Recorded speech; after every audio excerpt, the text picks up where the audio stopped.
Hi everybody, today I'll be teaching a project outline for kids that teaches essay writing and organizing for visual learners. If you are an elementary school teacher, you can use this project as covering parts of the visual arts curriculum and also tying in a lesson on language, essay writing, and organizing research. And you can also use this project if you're a high school teacher, or you can use a variation of this project as a high school English teacher as well.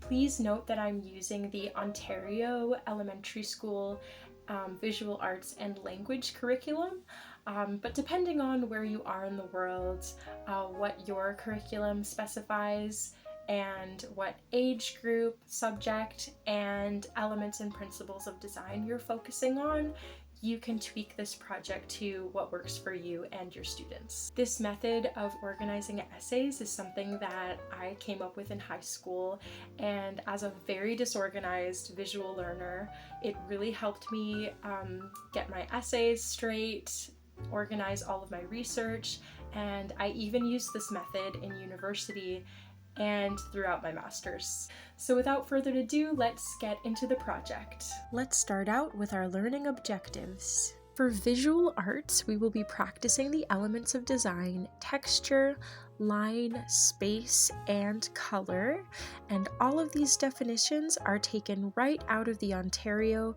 Arts curriculum. For language or English, this project is for teaching a lesson on essay writing, organizing research, and supporting a main argument. I call it the essay tree, and this art piece can be reused each time students need to write an essay.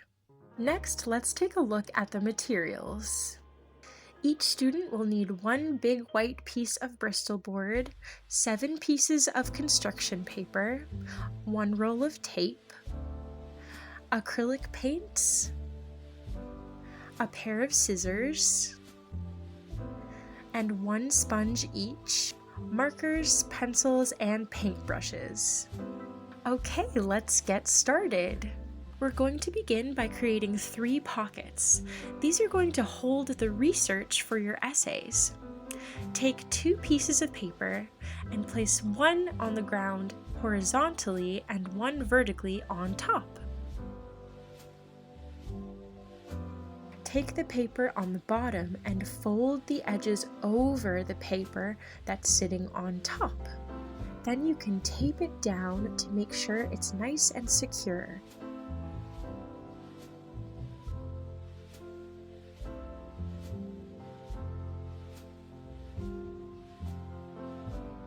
Now you can make that same fold on the bottom and tape that down to make sure it's secure. When you flip it over, you'll have a pocket where you can keep all of the research and notes for your essay. Continue to make these little pockets until you have 3 of them. Take your Bristol board and place it vertically in front of you. Now we're going to tape down each of our little folders to the bottom of our Bristol board. Start out with the middle folder to make sure that you have room for the other 2.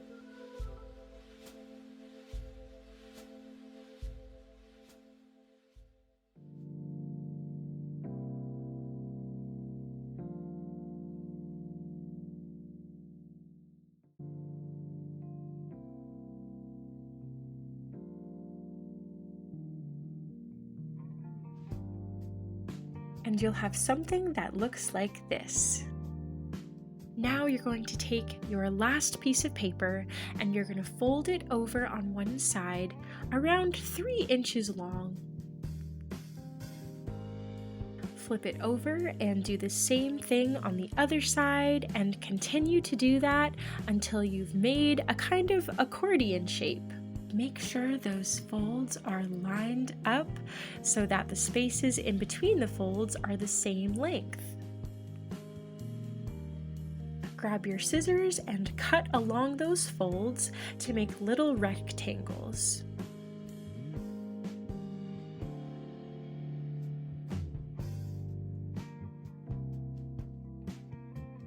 So now I have 4 rectangles that are equal sizes, and I'm going to take each rectangle and fold it in half the long way.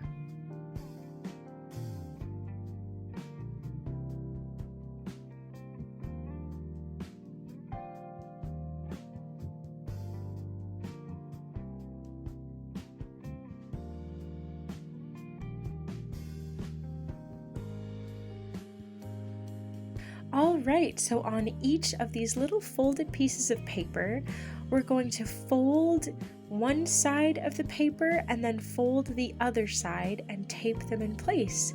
And that is going to make us these little mini pockets. Each little fold can be about 1 centimeter or half an inch in length.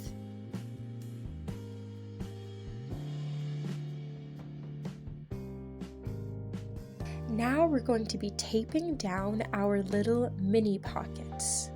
So you're going to take a little pocket and place it so that the opening is facing up. Make sure that each little pocket is facing up before you tape them down. So each of the 3 folders that we made is going to get a little mini pocket, and we're going to place 1 mini pocket on the top of our Bristol board.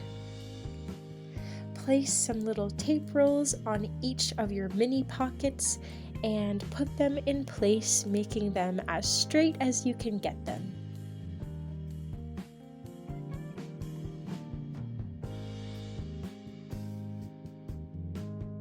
And you will have something that looks like this. So we have our larger pockets and we have all of our little mini pockets all taped down and secure.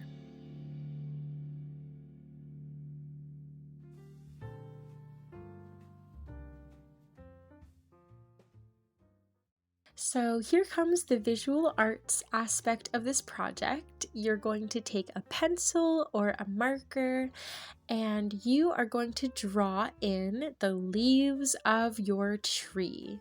So you're going to go all the way around that top pocket, and the leaves are going to cover around half of your Bristol board.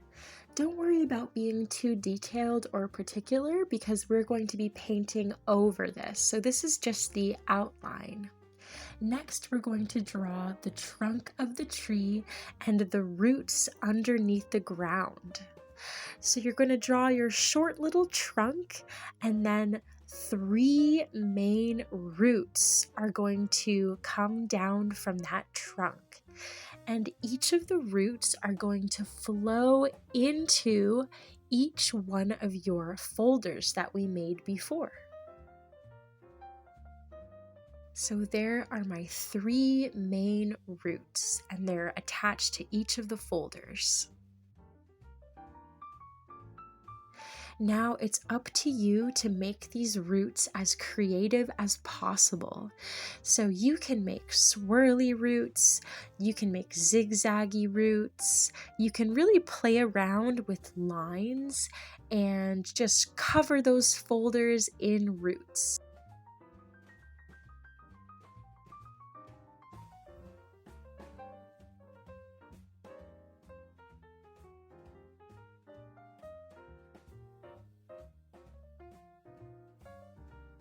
And you'll have something that looks like this.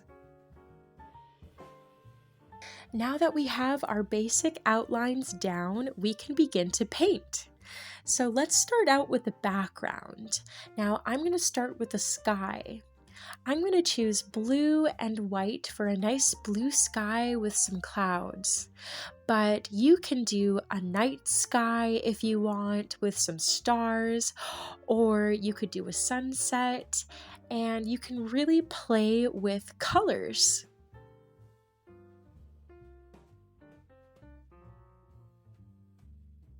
While you're painting, don't worry about staying in the lines because we are going to be painting over this background, this sky that we're painting. So it's okay if you overlap some of your lines.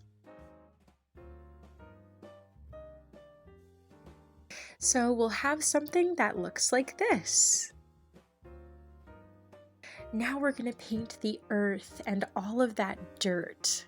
So we're going to take a light brown and you're going to do your best to fill in around all of those little roots that you drew.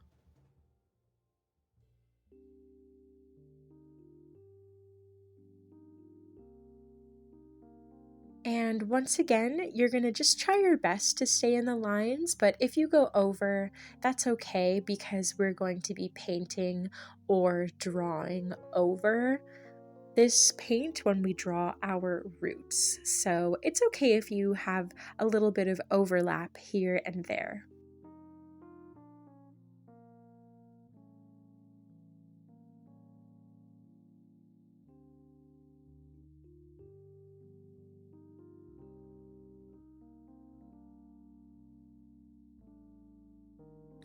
And when you're painting the ground on top where it meets the sky, you can make it look however you'd like. So you can make it bumpy, or you can do a straight line for the ground, anything that you'd like. All right, so we'll have something that looks like this. And if you'd like to add some grass or flowers, you can go ahead and do that as well. So once that paint is dry, now you can go in and draw your roots.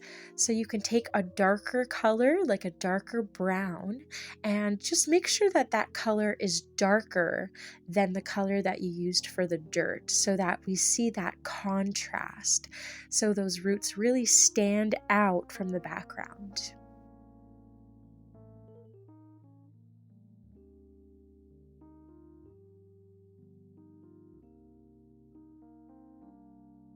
Okay, so once we have our roots done, it'll look something like this. Now it's time to paint our tree leaves. So you can choose what season you'd like it to be in your painting. So I'm doing summer, I'm doing a nice green tree, but if you want, you can do a fall tree with oranges and yellows if you'd like, or you can do a spring tree with flowers. You can do an apple tree, whatever you would like to do. And remember, this is just the background painting again, so we're going to be printing over this base painting. So it'll look something like this. And then you're going to take a sponge and you're going to cut it in half. You might need your teacher to help you with this part. You're going to cut each corner off of this little rectangle that you've made until you have a little leaf shape, and that's going to be our leaf printmaking stamp. Start out with a darker shade, so I'm doing a dark green, but if you're doing a fall tree, try to use a darker orange or even a red for this part. And so you're going to dip your sponge in the paint and stamp away.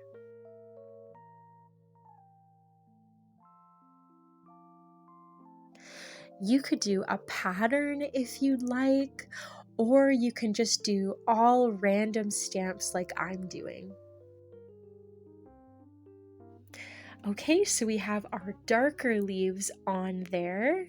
And so now you're going to take a lighter color. So I'm going with a light green now, but if you're doing a fall tree, you can use yellow, you can use a lighter orange. If you're doing a spring tree, now you can add your flowers. You can be creative with it and enjoy the process. And there we have it. So there is our beautiful tree and our finished visual arts portion of this project. All of these trees are going to look different and unique. All right, so now for the language or English portion of this project. So this can happen after a short lesson on essay writing, and so the students can write down their main idea or thesis statement or main argument on a small piece of paper and place it up on top in the small little pocket. Students can then write down their 3 main supporting points for the body of their essay.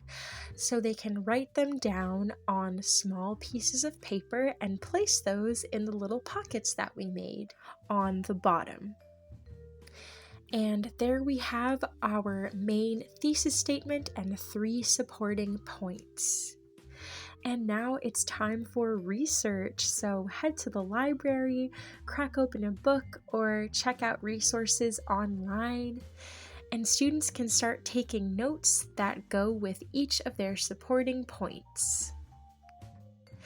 As you collect research that back up each of your supporting points, you can keep it nice and organized in the folders that we made.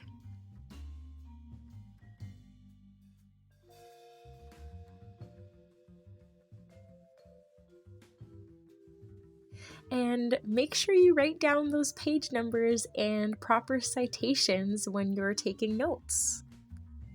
And there we have it. There is the final product.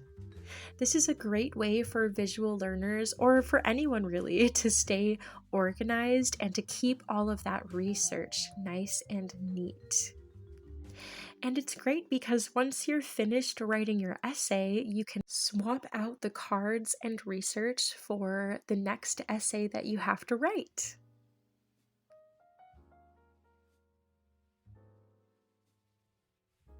If you try this project out with your class, I'd love to know how it went. Please let me know in the comments. And if you'd like to stick around and see more classroom visual arts ideas, please like and subscribe, and I'll see you in the next one. Bye!